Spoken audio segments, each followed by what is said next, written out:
श्री गणेशाय नमः। दोस्तों, भाइयों बहनों, स्वजनों, सबको तृप्ति जोशी शाह का जय श्री कृष्ण। गीता ज्ञान मंजरी नाम की चैनल में आपका स्वागत है। आप मुझे लाइक कर सकते हो, सब्सक्राइब कर सकते हो और गीता के साथ मेरे साथ जुड़े रह सकते हो। आज हम अध्याय कर रहे हैं, छठा अध्याय, आत्म संयम योग। श्री कृष्ण भगवान बोले, हे पुरुष, कर्म फल का आश्रय न लेकर करने योग्य कर्म करता है वह सन्यासी तथा योगी है।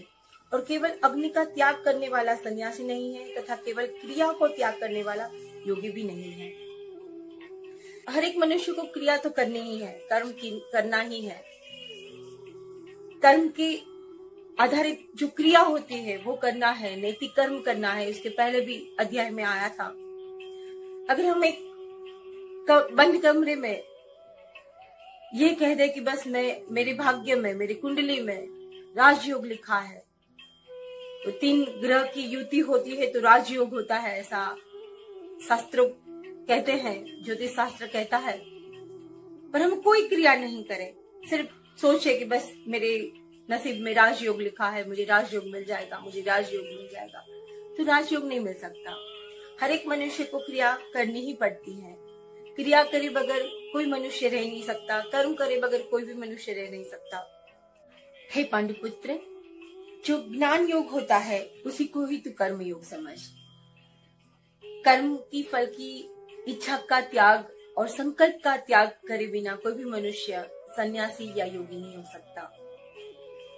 कर्म फल की तो हमें त्याग करना है, लेकिन संकल्प का भी त्याग करना है। जो हम संकल्प करते हैं, जो हम बाधा रखते हैं, जो हम अपने मन से किसी बात के लिए सोच लिया है, कि तय कर दिया है, संकल्प कर दिया है कि मैं ये संकल्प कर रहा हूं कि मैं ये कर्म करूंगा, मुझे इस फल की प्राप्ति मिल जाएगी अगर मैं ये कर्म करूंगा। तो संकल्प ऐसा कर सकते हैं कि सिर्फ कर्म करना है, फल के बारे में नहीं सोचना है।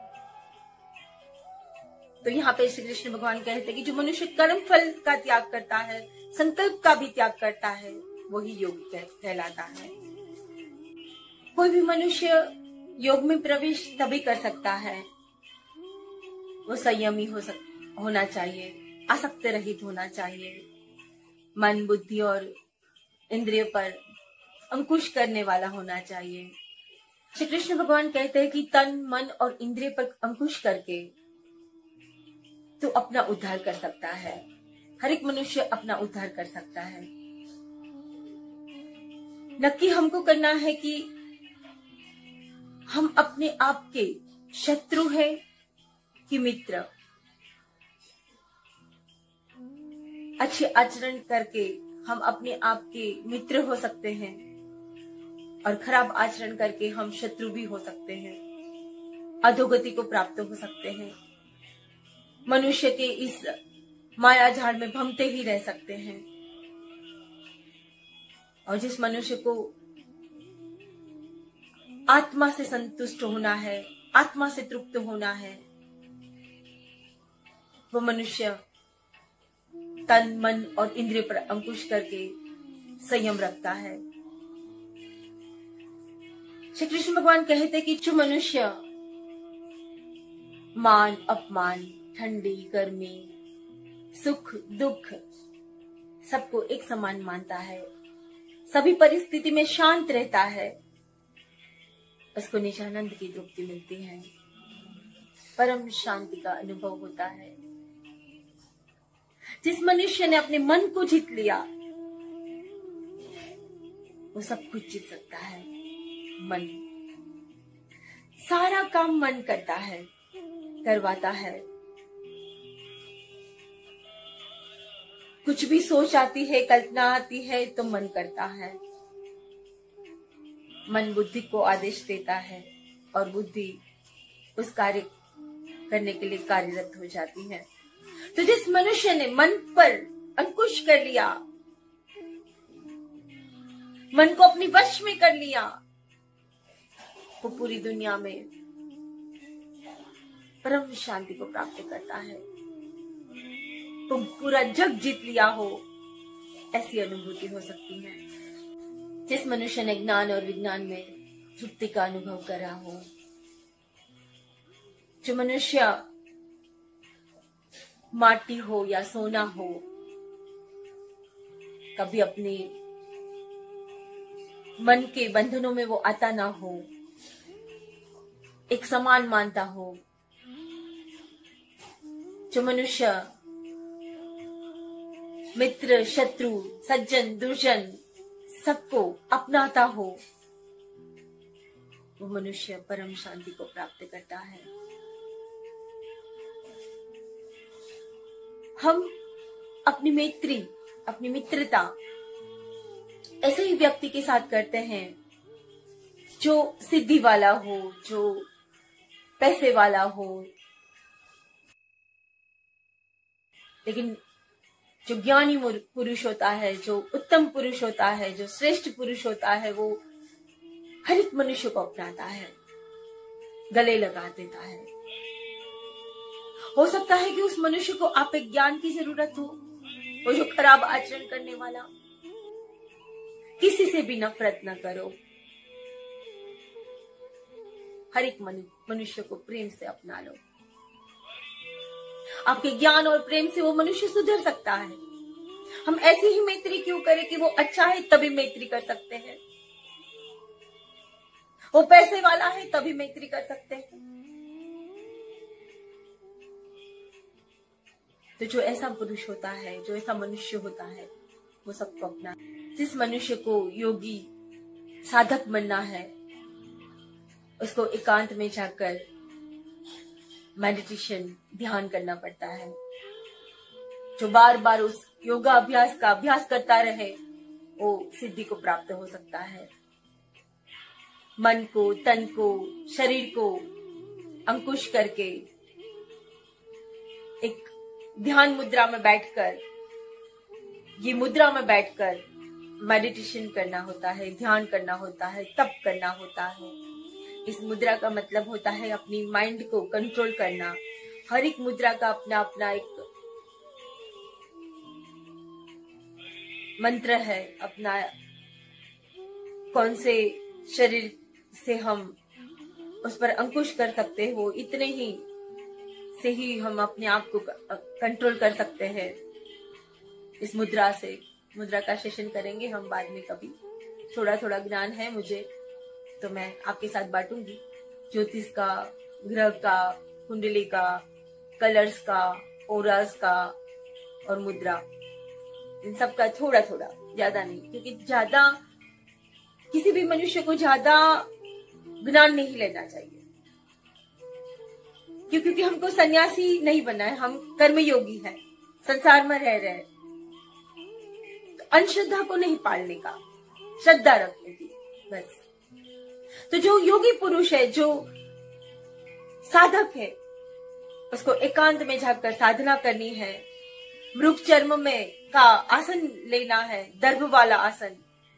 इस वर्तमान काल में ये शक्य न हो सके तो हम अपने ही घर के अंदर एक रूम में पूर्व दिशा तरफ मुख करके गरम आसन, उनका आसन, मलमल का आसन लेकर बैठ सकते हैं और मेडिटेशन कर सकते हैं, ध्यान कर सकते हैं। ध्यान से मन को बहुत शांति मिलती। जो मनुष्य योग का अभ्यास करना चाहता हो, ध्यान में बैठना चाहता हो, उसको इस मुद्रा में अपने आप को स्थिर करके, मन को स्थिर करके, ब्रह्मचर्य का पालन करके, आंख बंद करके मेडिटेशन कर सकते हैं। मेडिटेशन में, ध्यान में आंख बंद करके अपने जो नासिका है उसको हम देखने की कोशिश करें तो हमको एक औराज दिखाई देंगे, कलर्स दिखाई देगा, विचार आते रहेंगे। क्योंकि इतना आसान नहीं है मेडिटेशन में बैठना, बार बार अभ्यास करोगे तभी हम ध्यान कर सकते हैं। तो विचार आएगा, उसको जाने दो, आएगा, उसको जाने दो, वापस ध्यान में आ जाओ। ऐसे प्रयत्न करते करते हम योगा अभ्यास कर सकते हैं, मेडिटेशन कर सकते हैं, ध्यान कर सकते हैं। जो मनुष्य रोज ध्यान करता है वो परम सुख का अनुभव करता है, परम शांति का अनुभव करता है। ऐसे मनुष्य के चेहरे पर मुस्कान रहती है। तो हर एक मनुष्य को मेडिटेशन करना चाहिए। तो इस तरह से समाधि में लीन रहने वाले मनुष्य को परम शांति मिलती है और उसको मुक्त योगी कहते हैं। जो पूरी रात जागता है, जो बहुत सारी नींद लेता है, जो बहुत खाता है, बहुत पीता है, उसको योग सिद्धि नहीं मिल सकती। क्योंकि योग सिद्धि समाधि में बैठने वाले मनुष्य को मन पर तो वश करना ही पड़ता है। योग सिद्धि में अगर हम 3 घंटे बैठे और बार बार भूख लगे कि खाना है, तो जो समाधि में बैठने की जो लिंक होगी वो लिंक टूट जाती है। तो लिंक टूटने से वो अभ्यास अधूरा रह जाता है। तो जो बार बार खाता है, बहुत सारा सोता है या बहुत सारा जागता है, उस मनुष्य को समाधि या योग में सिद्धि हासिल नहीं होती। और जो मनुष्य तन मन से, धन से, आत्मा से परमात्मा में लीन कर देता है, बार बार योगाभ्यास करता है, समाधि करता है, ध्यान करता है, उसको मुक्त योग कहते हैं। समाधि में स्थित मनुष्य का मन अड़ग होता है, उसको बिल्कुल कंटाला नहीं आता, ना ही उनका मन विचलित होता है। वो खुश होकर समाधि में रहते हैं। ऐसे बहुत सारे योगी पुरुष को हमने देखा है। जब भी मेडिटेशन की बात आती है तो हमें भगवान बुद्ध याद आ जाते हैं, क्योंकि बुद्ध की प्रतिमा मार्केट में भी ऐसे ही मिलती है, मेडिटेशन वाली। वो मेडिटेशन में ही रहते हैं, ध्यान में ही रहते हैं।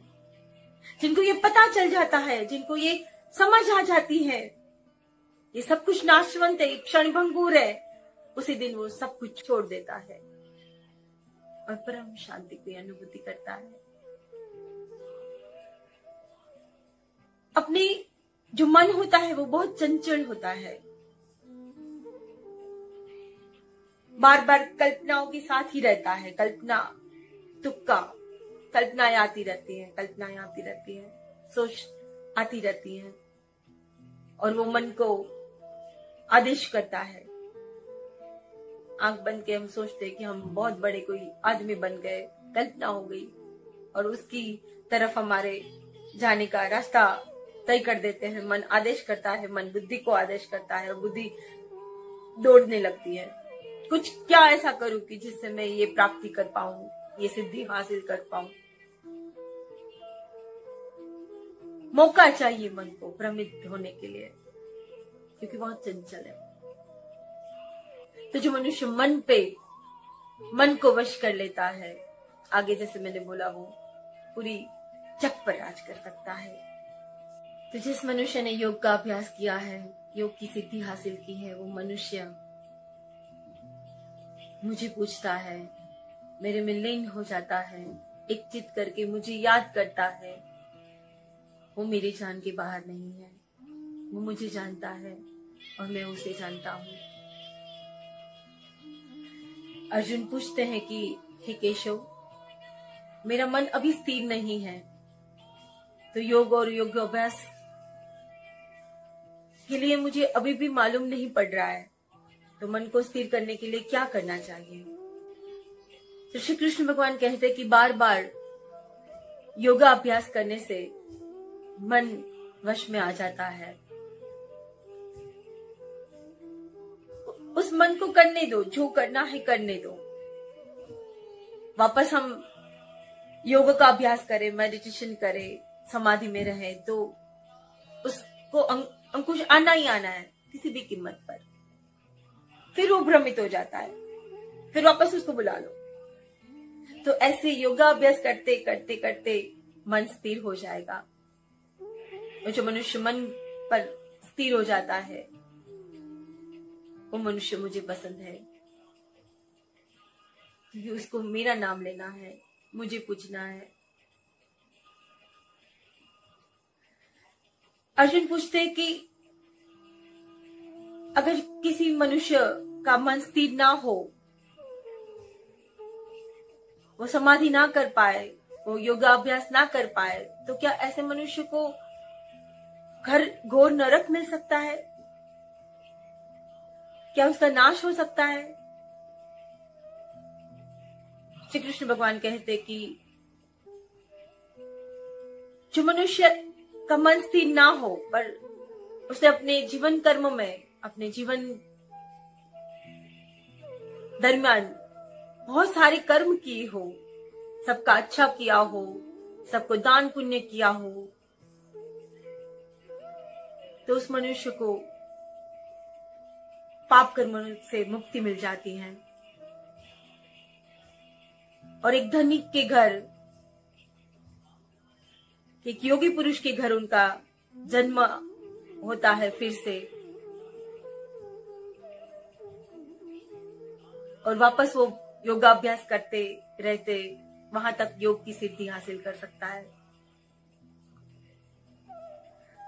इस वर्तमान काल में हम बात तो करते हैं कि मन पर अंकुश करे, तन पर अंकुश करे, शरीर पर अंकुश करे, लेकिन हो सकता है इतना शक्य ना हो सके, तो हम सारे अच्छे कर्म तो कर ही सकते हैं। हमसे जो छोटे हैं, कोई आर्थिक रीत से छोटा है, कोई उम्र से छोटा है, उनको सबको अच्छे आचरण करवा सकते हैं, उनका ख्याल रख सकते हैं, उनकी मदद कर सकते हैं, उनकी रक्षा कर सकते हैं, तो भी हम बहुत सारे पाप बंधनों से मुक्त हो सकते हैं।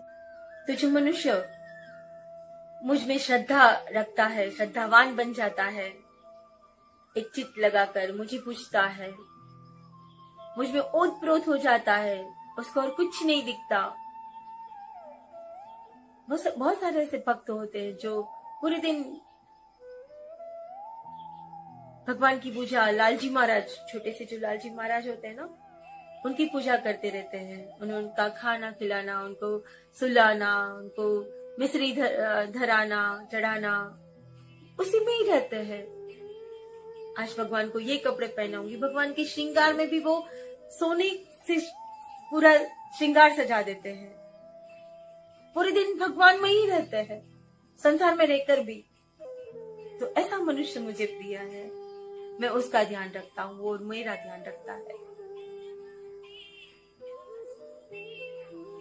तो इति श्री देवाखंडे ब्रह्म विद्यायाम योग शास्त्रे श्री कृष्ण अर्जुन संवादे 6वां अध्याय आत्म संयम योग समाप्त। श्री कृष्ण कन्हैया लाल की जय। जय श्री कृष्ण।